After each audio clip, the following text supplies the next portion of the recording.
Assalamualaikum warahmatullahi wabarakatuh. Waalaikumsalam. Selamat datang di podcast Kantor Pencarian dan Pertolongan Banjarmasin dengan saya Wita selaku host pada hari ini. Pada episode perdana kali ini, kita akan membahas mengenai Kantor Pencarian dan Pertolongan Banjarmasin. Langsung saja dengan narasumber kita yang sudah hadir pada hari ini, yaitu Bapak Iputu Sudayana SEMAP, selaku Kepala Kantor Pencarian dan Pertolongan Banjarmasin. Terima kasih Bapak sudah bergabung di podcast kita hari ini. Terima kasih, terima kasih. Sebagai instansi yang berada di garis terdepan dalam misi penyelamatan, ada banyak sekali peran penting yang diemban oleh Basarnas, khususnya di wilayah kerja Kantor Pencarian dan Pertolongan Banjarmasin. Supaya lebih jelasnya, mari langsung aja kita bahas bersama Bapak, Kepala Kantor SAR Banjarmasin. Selamat sore Bapak. Selamat Bagaimana sore kabarnya Bapak? Bu Wita, kabar baik, kabar saya baik. Baik Bapak. Baik, baik. Bisa Bapak ceritakan secara sejarah singkat latar belakang berdirinya Kantor Pencarian Pertolongan Banjarmasin ini, Bapak? Baik, bisa kami sampaikan ya sejarah berdirinya kantor SAR Banjarmasin. Kalau kita bicara sejarah berarti ada tahapan-tahapan sehingga Betul, berdirinya sebuah organisasi ya. betul, Bapak. Kalau kita bicara langsung di kantor SAR Banjarmasinnya, rasanya belum belum elok kalau kita nggak membahas sedikit terkait kenapa sih ada SAR di Wah, Indonesia. betul sekali itu, Bapak. Jadi sejarah Basarnas itu kan diawali dengan eh, Indonesia menjadi salah satu anggota organisasi penerbangan internasional itu tahun 1956. Hmm.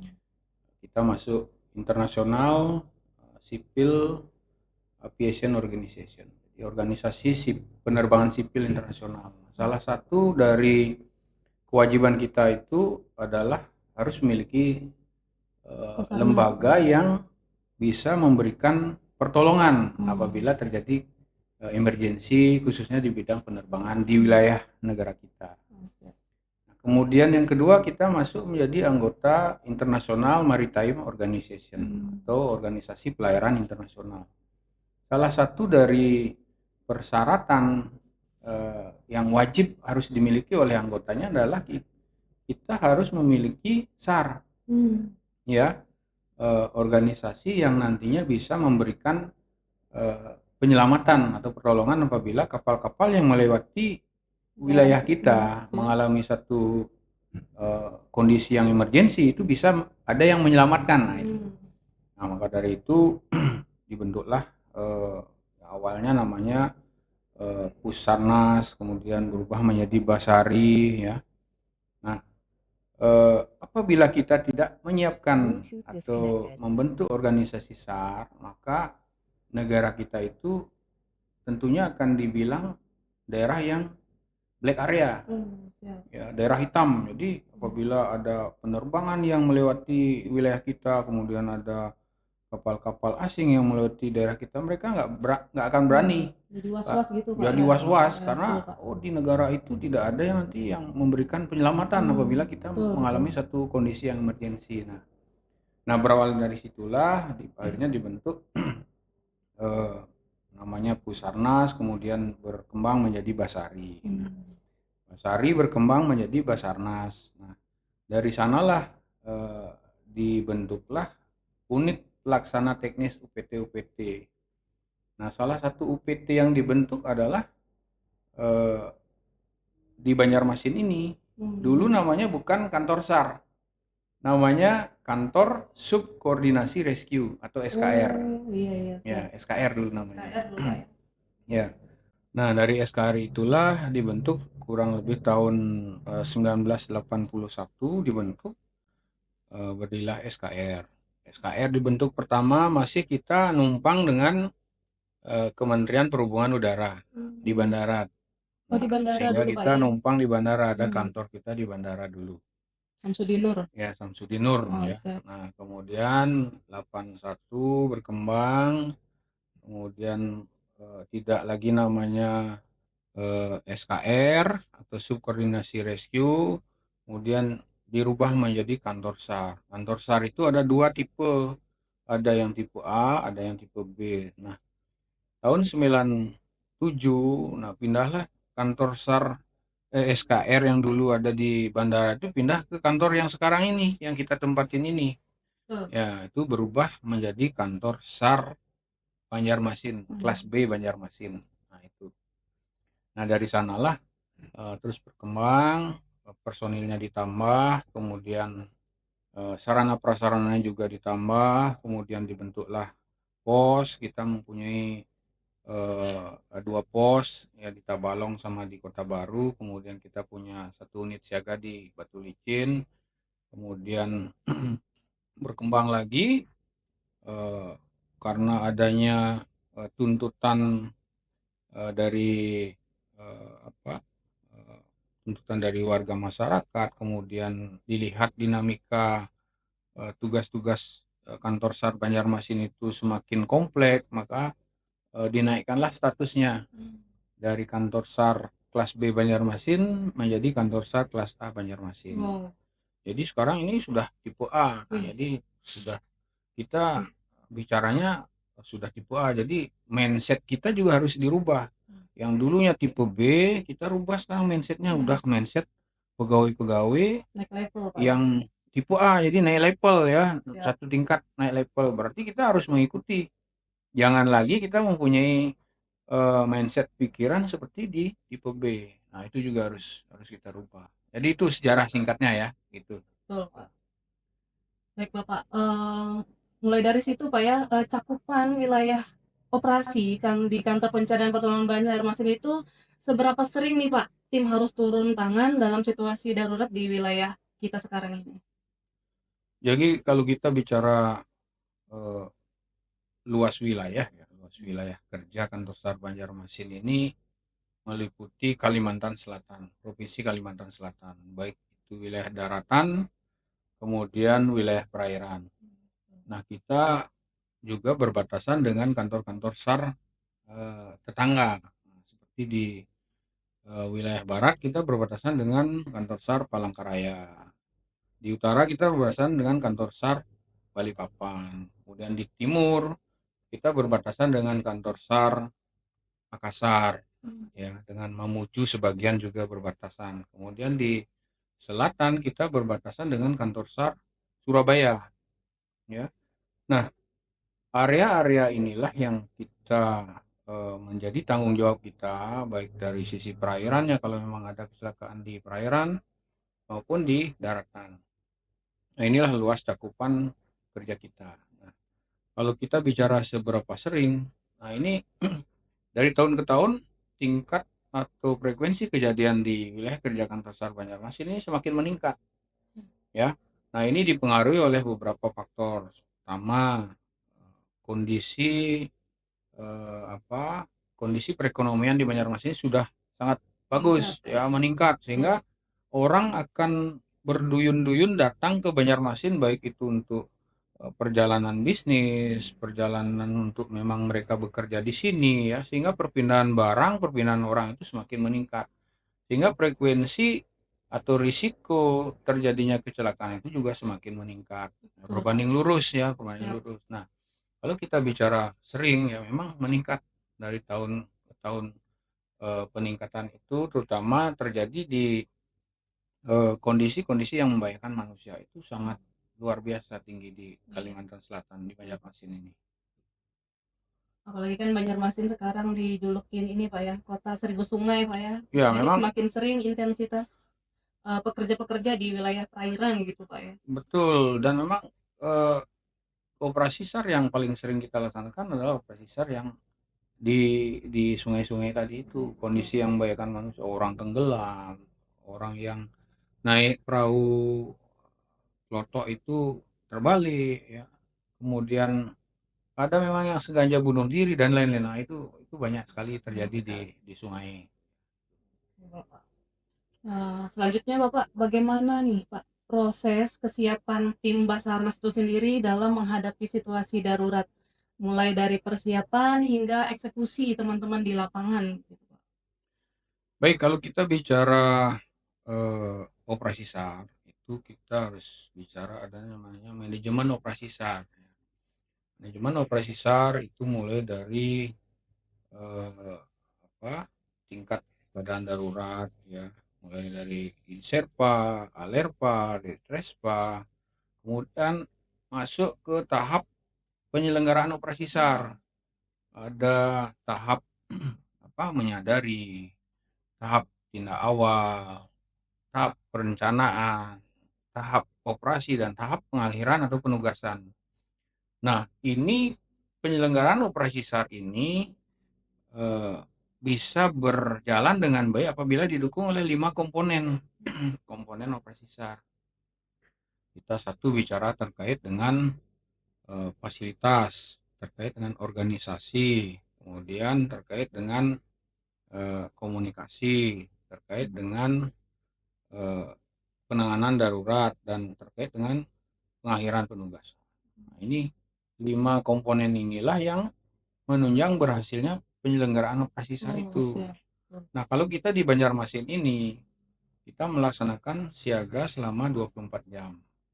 Jadi kesiapan personil yang melaksanakan siaga 24 jam itu memang fokus untuk melaksanakan memonitor semua berita-berita situasi emergensi yang terjadi di wilayah kerja kita.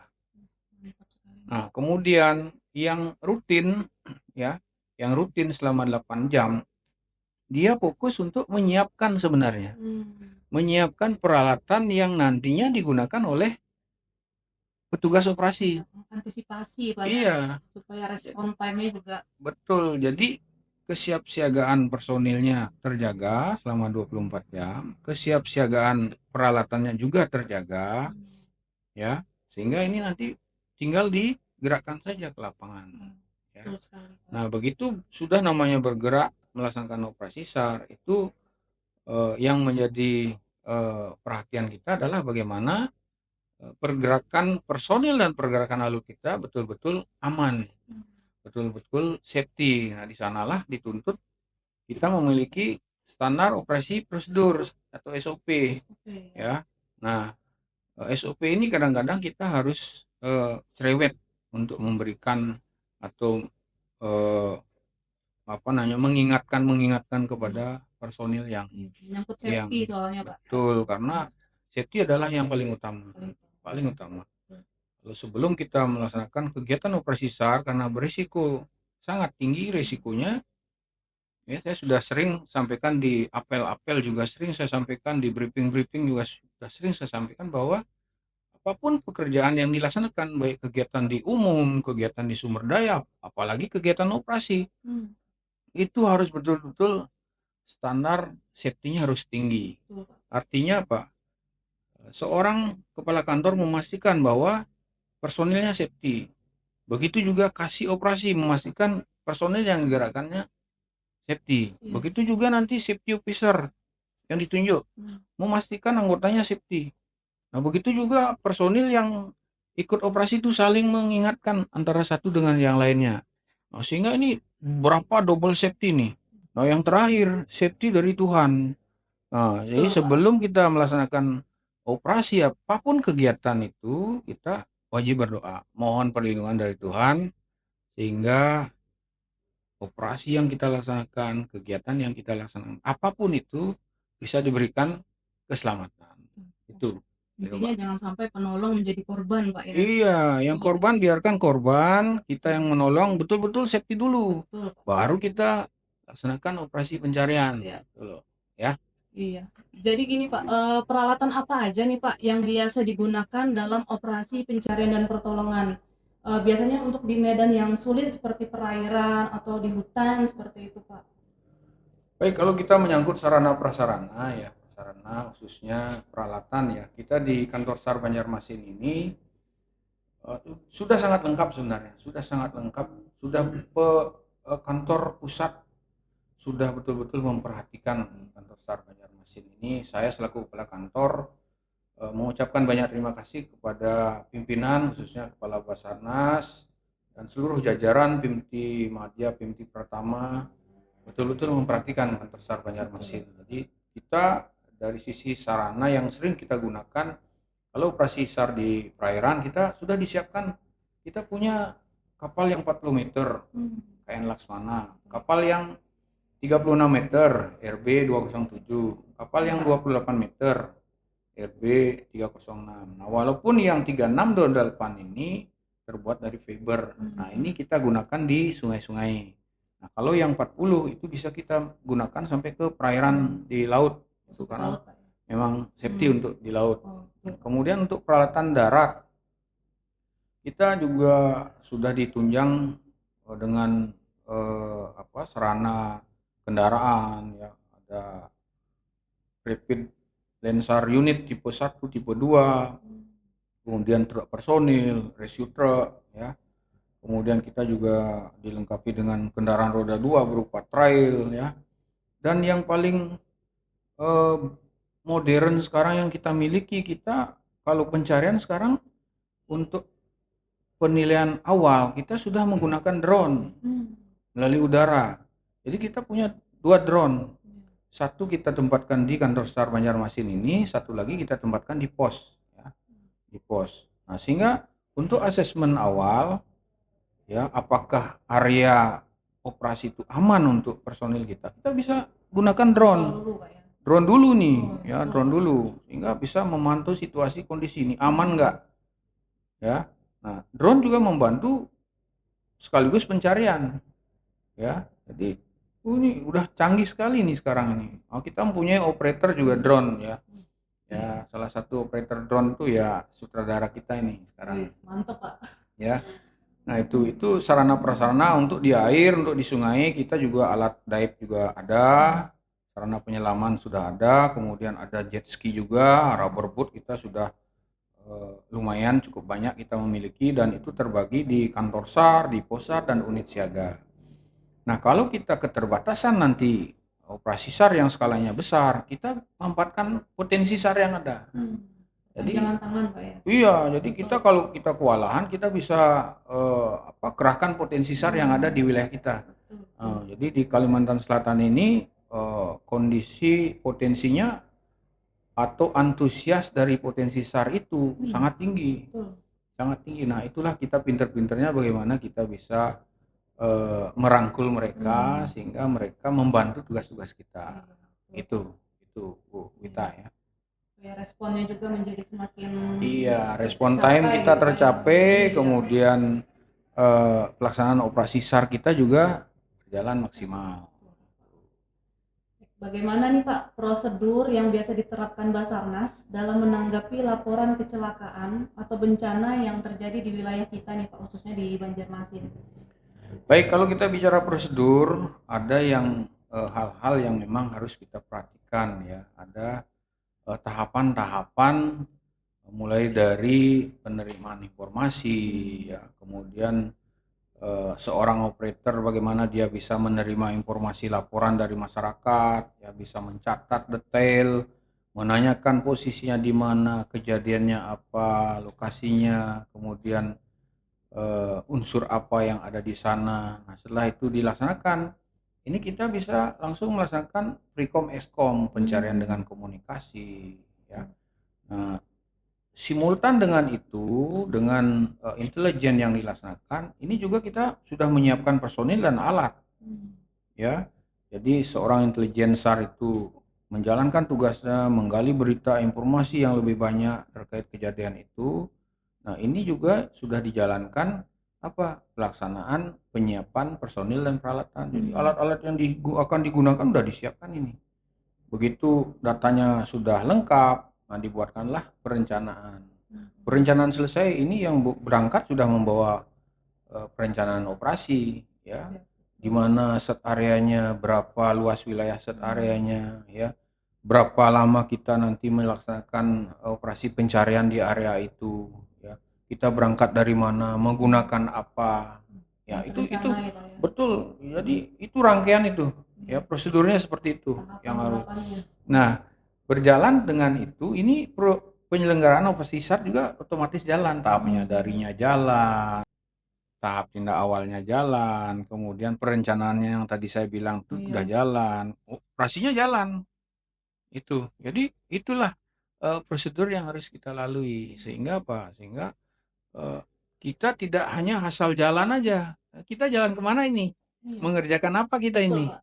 Seperti apa nanti kita di lapangan? Nah, sampai nggak terencana dengan baik gitu Pak Iya, ya. kalau sampai tidak ada perencanaan, nah itulah salah satu awal dari apa? Dari ketidakberhasilan operasi SAR. Ketidakberhasilan operasi SAR akan berdampak pada personil, berdampak kepada masyarakat, dan berdampak kepada sarana prasarana dan khususnya nanti organisasi yang berdampak Organisasi. gitu loh.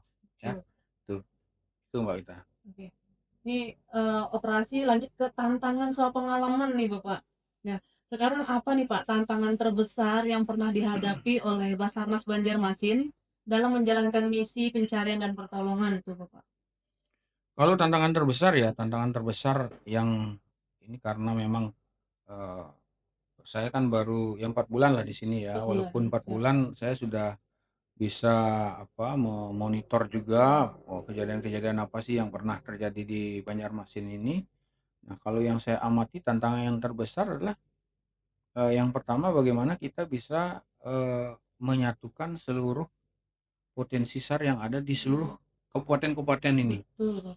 Ada kabupaten yang potensi SAR-nya sangat antusias, ada kabupaten yang potensi SAR-nya ya biasa-biasa saja. Biasa-biasa aja. Biasa-biasa saja. Nah, ini tantangan buat kita bagaimana kita bisa merangkul mereka sehingga operasi SAR kita berjalan. Itu yang pertama. Yang kedua tantangannya adalah dari sisi personil. Dari sisi personil kita reservoir kita hanya berjumlah sekitar 40 orang. 40 orang. Itu pun terbagi dalam beberapa pos dan unit ya, ada 2 pos ya, ada 1 unit dan khususnya yang ada di kantor induk ini. Jadi masih sangat terbatas, itu tantangan yang terberat. Di samping itu tantangan yang terberat lah medan operasi kita juga hampir 98% adalah di perairan. Betul. Karena Iya, kota seribu sungai itu iya seperti apa, itu Pak? Kalimantan Selatan identik dengan sebutan kota 1.000 sungai. Betul. Jadi tantangan ini itu tantangan yang luar biasa. Luar biasa. Sungainya banyak sekali, di mana-mana sungai, di mana-mana sungai. Nah, itulah Betul, Pak. ya, itu salah satu tantangan yang mungkin ini. Nah, tantangan yang lain dalam pelaksanaan operasi SAR kita sampai dengan saat ini kita belum tersambung dengan komunikasi yang terintegrasi ya antara pos yang terjauh dengan kantor induk ya, dengan kantor SAR tetangga juga belum terintegrasi. Nah, mudah-mudahan tahun-tahun yang akan datang kita bisa diperhatikan oleh kantor pusat, diberikan satu sarana komunikasi atau base station ya, radio Digilog yang bisa mengintegrasikan dari Posar Kota Baru, Posar Tabalong, unit Batu Licin, kantor SAR Banjarmasin ya. Nanti bisa juga diintegrasikan dengan kantor SAR Balikpapan, kantor SAR Palangkaraya. Nah, sehingga apa? Sehingga begitu ada operasi SAR di daerah perbatasan, nah ini perbatasan, itu kita bisa komunikasi dengan baik. Komunikasi menjalin komunikasi dengan kantor SAR tetangga itu dengan baik ya, sehingga pengendalian operasi SAR bisa berjalan dengan baik. Itu Mudah-mudahan Pak ya kedepannya menjadi lebih baik secara komunikasi itu sendiri Pak ya. Ya, betul. Baik Bapak, ini ada misi penyelamatan yang berkesan nggak sih Pak atau unik yang pernah dilakukan oleh tim Banjarmasin itu sendiri? Kalau untuk penyelamatan yang berkesan itu ya pada saat di tahun 2021. Jadi itu banjir yang sangat besar. Sangat besar. Itu hampir beberapa kabupaten terendam semua. Betul, terdampak semua. Ya, jadi itu yang paling berkesan. Semuanya minta bantuan. Betul, Pak. Semuanya harus didahulukan, minta didahulukan. Nah, itulah yang paling berkesan tuh. Sampai seluruh staf pun ikut. Sampai seluruh staf ikut ke lapangan. Nah, itu. Ya, tidak hanya di bagian operasi, di bagian umum juga terlibat semuanya. Tidak ada yang tidak terlibat. Itulah yang paling berkesan. Betul, Pak. Ya. Oke, tapi semuanya berjalan dengan baik. Ya. Berkat semuanya terevakuasi dengan baik. Iya, berkat kolaborasi kita antara kantor SAR dengan pemerintah daerah, dengan potensi SAR, itu berjalan dengan baik. Nah, itu di backup penuh oleh kantor pusat. Betul, Pak. Di backup penuh oleh kantor pusat. Itu loh. Hmm. Nah, jadi kita bisa berjalan dengan baik. Ya. Bagaimana nih Pak, untuk Basarnas sendiri berkoordinasi dengan instansi lain Pak, seperti kepolisian, TNI, atau dinas terkait dalam operasi penyelamatan itu Pak? Kalau kita bicara koordinasi itu sangat gampang diucapkan, tapi pelaksananya yang susah. Betul. Jadi kami di kantor SAR Banjarmasin, kalau tidak ada operasi SAR, kami biasa menyelaksanakan silaturahmi, saling kunjungin. Ya, kita berkunjung ke pihak kepolisian, ke Kapolda, ke Polres, kita ke Kodim, kita ke Korem, ya, kita ke Lanut, ya, kita ke BPBD, ke potensi yang lain, ya, ke bandara, ke KSOP, ke Pelindo, ASDP, ya, itu kita silaturahmi, bangun hubungan baik. Betul, Pak. Ya, sehingga begitu ada kejadian, baik kejadian di laut, kejadian di sungai, itu kita koordinasinya gampang. Karena udah terjalin, ya, sudah terjalin dengan baik. Antar pimpinan sudah baik, nah nanti di tingkat bawah menyesuaikan. Jadi walaupun suratnya menyusul itu tidak masalah, karena komunikasi di awal dulu. komunikasi di awal pentingnya, itu silaturahmi itu yang penting. Itu Mbak. Iya. Terus Pak, ini apakah ada harapan atau rencana ke depan dari Kantor Pencarian dan Pertolongan Banjarmasin untuk semakin meningkatkan kesiapsiagaan nih Pak dan respon terhadap bencana atau kecelakaan? Kalau harapan kita khususnya di kantor SAR Banjarmasin, ya kita berharap sih di Kalimantan Selatan ini aman-aman saja. Itu yang pertama. Kalau sudah aman berarti masyarakat fokus bisa untuk bekerja, ya. Nah, kemudian harapan kita ya mudah-mudahan seluruh instansi baik TNI, Polri, pemerintah daerah bisa bersama-sama untuk berkolaborasi dengan Basarnas, dengan kantor SAR Banjarmasin untuk memberikan pelayanan SAR kepada masyarakat yang lebih baik, lebih meningkat lagi. Nah, harapan berikutnya adalah bagaimana kita di Banjarmasin ini mungkin bisa diperhatikan terkait dengan komunikasinya, sehingga pengendalian operasi SAR itu bisa berjalan dengan baik. Ya, mungkin itu harapan kami di kantor SAR Banjarmasin.